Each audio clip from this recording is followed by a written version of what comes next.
watazamaji wetu wa CNI, tuko kwenye masomo ya P4T.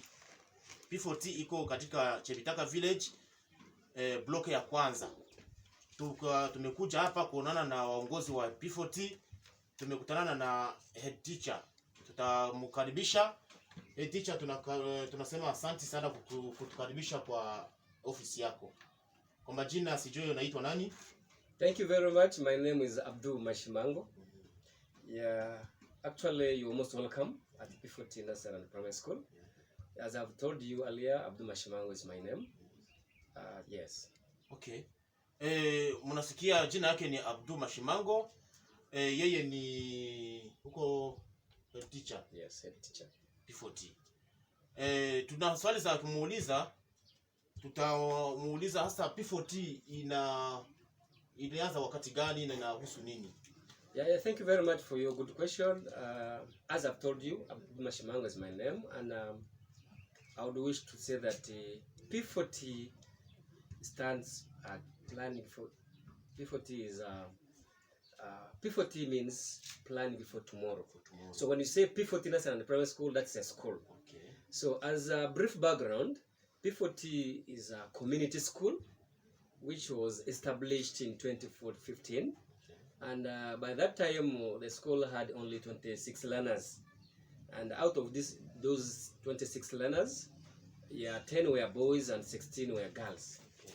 But currently, before COVID-19, we have an enrollment of 524 children. Okay. Out of the 524 children, 272 are girls and 252 are boys, totaling to 524 learners. Okay. Yes. If we go back to the staffing, P4T Nursery and Primary School has 12 staff, 12 teachers. Out of the 12 teachers, 7 teachers are female, meaning those are female teachers, 7 female teachers, and we have 5 male teachers, totaling to 12 teachers. We are, as far as academic is concerned or performance is concerned, we've had our P7 2019. That's what we sat for PLOE. Yes, we sat for our first PLOE in 2019. And the way we performed, we got first grade. Those ones who passed under first grade was 1. We got 1. And then those ones who passed under 14 grade, we got 14.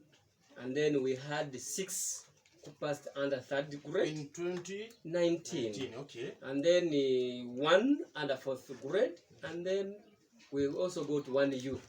And that was under the headmistress, who we call Miss Kemigisa Joyce, and that was that was her achievement. But when I came in now, I had to sit with my colleagues, set a target, and actually our target was to get first and 2nd grade 2020, because me I joined in 2020. Yes, and of course when I joined, we were interrupted by COVID-19 pandemic, and that's why we managed to score the way we never wanted, because our target was showing at least 2 grades, 1st and 2nd. But because of COVID, we have tried to manage scoring the following result. We have those ones who passed under first grades were 5. This is 2020 now. 2020. Yes. 5 first grade. 5 first grades. Okay. And then we had 14 second grades. 14 second grades. Okay. Yes, and then we got 1 3rd grade, meaning 1 passed under 3rd grade. The total of the children yes, the total of the P7 candidates 2020 were 20 learners. Okay. And out of 20 learners, 5 of them passed under first grade. Yes, and 14 second grade and 1 3rd. Okay. Meaning our learners of 2020, our candidates of 2020 passed under 3 grades, first, second and third only. Okay. Yes. Sasa tunataka uliza swali kuhusu hii hali ya corona, ama watoto wenyewe wa P6 wenyewe wanatarajia kuingia kwa P7. Mko napangilia kusema waingie kwa P7, watafanya namna gani wasiharishe mwaka yao hii? Okay, you are talking of these ones who are now in P6 because currently we don't have P7. You remember, because of COVID-19, learners were learning in shifts. Yes. So before we broke off, it was 7th June, the second wave of COVID. Yeah? Yes.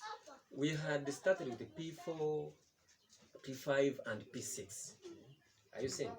So those are the three classes that we had, and we were allowed now to start the P1s up to P3, and that's when now the second wave came in, and that was the 7th June, if I'm not mistaken. Okay. That's when we broke off because of the second wave of COVID-19. Okay.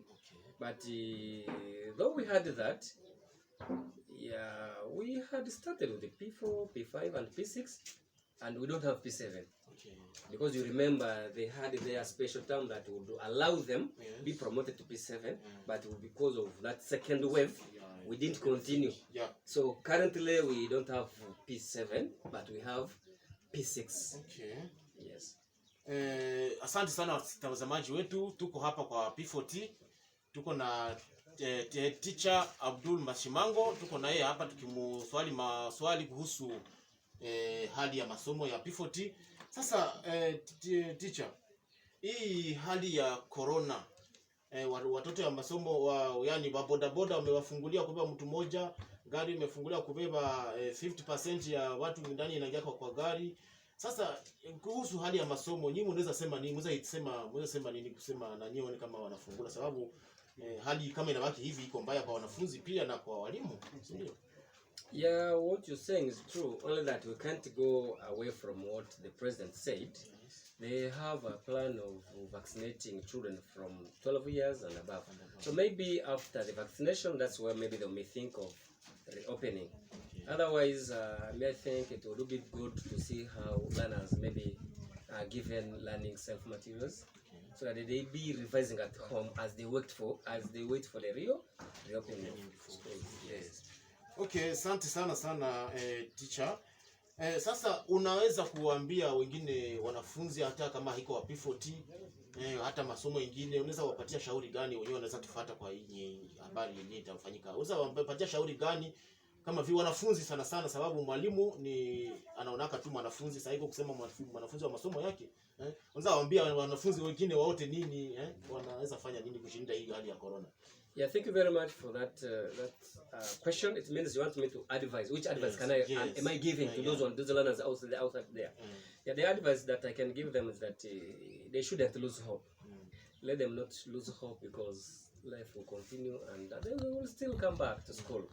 Only there are some precautions that are being taken so that they come when they are safe. Okay. They don't get problems when they're at school. You see, when they're gathered, the gathering of people can either bring the virus, and also that's why they want first to vaccinate the children under 12 years. No, children, I mean 12 years and above. Yeah. So meanwhile, what I can say is that let them not lose hope. But as they are home, they must be revising their notes. Because of course we break off when they had written some notes. So as they are home, let them be serious. Let them help their parent as they revise the notes that they have. Yes. Asante sana. Tuko hapa na teacher Abdul kwa P4T. Najua mambo yote itatembea mzuri kwa wakati hii ya corona. Najua huko mtu mwenyewe uko na akili, uko na experience kubwa sana ya kielimu, umefanya muda mrefu, na mimi najua kwamba mambo yote itakuwa mzuri. Sijue kama neno ya mwisho naweza ambia wazazi wenyewe wanaleta watoto yao kwa P4T, unaweza waambia nini neno kwa mwisho? Yeah, I would wish to tell the parent that they should also be responsible parents. They shouldn't leave children just go wherever they want, no. And again, as parents, we should have time to talk to our learners. I know learners are home, they are idle, they are doing nothing. We shouldn't leave them like that. Let them do homework. Let's involve them in doing homework, and as we guide them. Yes. Asante sana. And we shouldn't allow our children, especially girls, to get married at the age stage. Yes. Yes, I know there are others have lost morale of continuing yes, with education. They yeah. may end up deciding to get married. So as I'm also a parent, we should let's have time to talk to these girls. They shouldn't get married when it is still early, because there are problems that they may face if they are to get married when at the early age. Okay. Yes. Nawaza mambo yote iko tayari, tuko natufungua na tufuata. Tunamfikia kwa mwisho wa kipindi chetu. Tulikuwa na Mr. Headteacher Abdul Mashimango. Asante sana Abdul Mashimango, na mimi ni Isa Mwendanga Jojo. Bye bye.